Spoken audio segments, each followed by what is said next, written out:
Welcome to Learn English with Nick, the show where you pick up real workplace English. I'm Nick. And I'm Jackie. How are you holding up today, Jackie? Pretty good. I managed to wrap up a project yesterday, so I'm feeling relaxed. Nice. Today we're diving into a situation almost everyone faces at the office. Yeah, it's about those casual but important conversations with colleagues, what we call small talk. But this time, we're focusing on those everyday conversations you'll hear around the office. So let's listen to today's workplace chat. Hey Brian, did you manage to catch up on the reports? Yeah, I went through them last night. I still need to sort out the charts, though. No worries. I can look over them later if you want. Thanks. By the way, are you ready for the client call? Almost. I just have to set up my laptop and print out the agenda. Cool. Let's go over the key points together before we head in. Good idea. That way we won't mix things up. You know, Nick, that little exchange really felt familiar. We're always catching up on reports or setting up for meetings, just like in the dialogue. Totally. I spend so much time sorting out data or going through slides before calls. Exactly. And the speakers in the scene mentioned many useful expressions you'll actually use at work.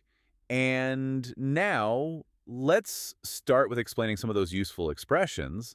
Our first one is catch up on. Catch up on. Catch up on. It's a common one in work. Let's listen to 3 examples of how you can use this phrase. Example 1. I need to catch up on my emails this morning. Example 2. She spent the afternoon catching up on last week's tasks. Example 3. Let's catch up on the meeting notes before the next call. So basically, it means catching up on tasks you're behind on, emails, reports, or notes you didn't finish earlier. Right. We say catch up on something like catch up on my emails, reports, or messages. For example, let's catch up on the slides after lunch. Great. Shall we move on?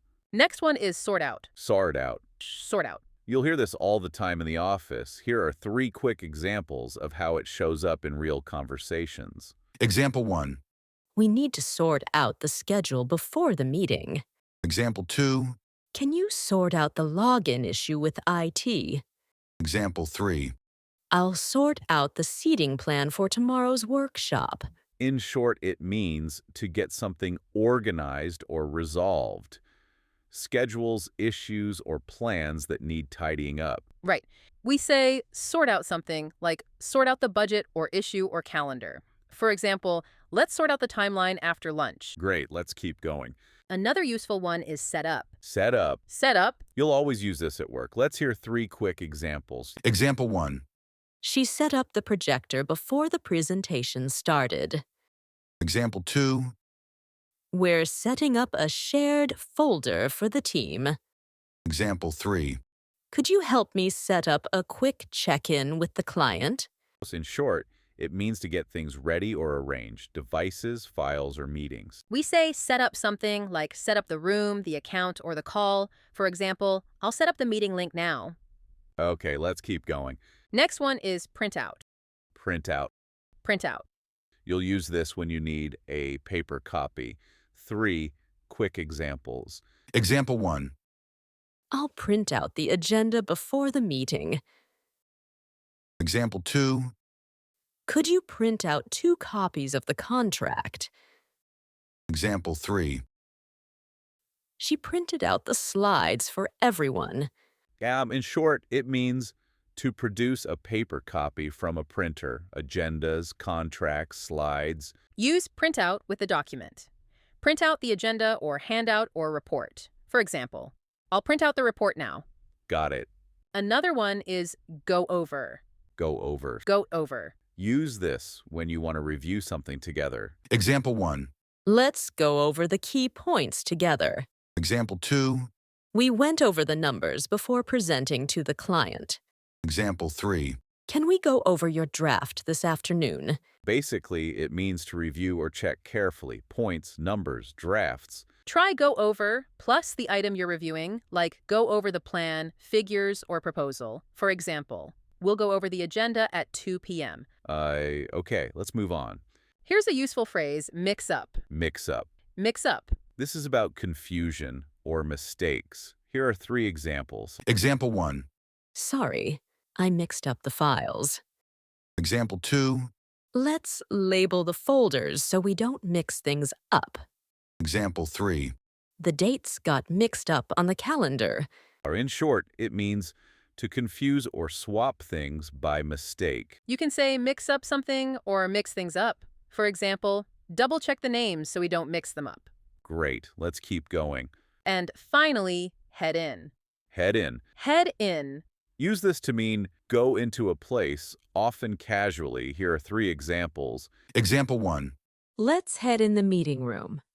Example 2. I'll head in after this call. Example 3. Should we head in now or wait for Sam?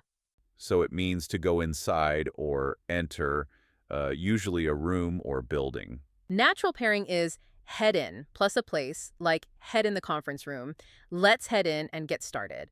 Let's play the dialogue again so you can catch the details. This time we'll slow it down. See if you can spot the phrases we just covered. Hey, Brian, did you manage to catch up on the reports?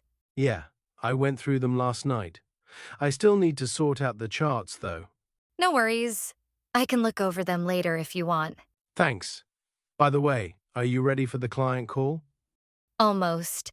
I just have to set up my laptop and print out the agenda. Cool.